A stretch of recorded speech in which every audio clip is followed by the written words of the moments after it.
Hey, welcome back to RamZland. Today I want to share with you diamagnetic grapes. Check this out. All I'm using in this lab is a shish kebab stick with a string tied to a ring clamp, some grapes here, and an N52 neodymium magnet.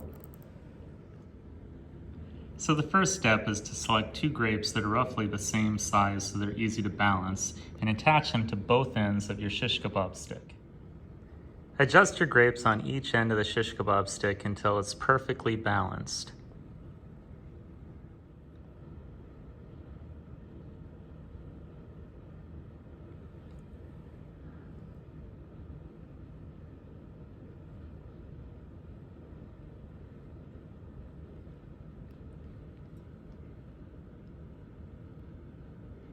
There it goes.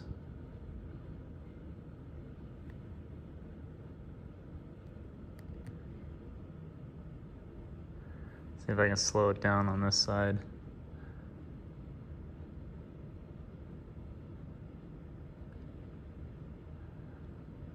Yep.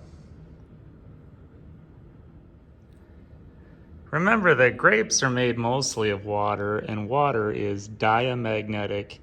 And what that means is it repels magnetic poles. So instead of being attracted to a magnet, diamagnets only repel magnetic poles, and you can see that repulsion as the grape moves away from the magnet.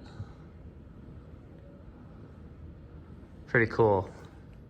So diamagnetism has to do with electron configuration.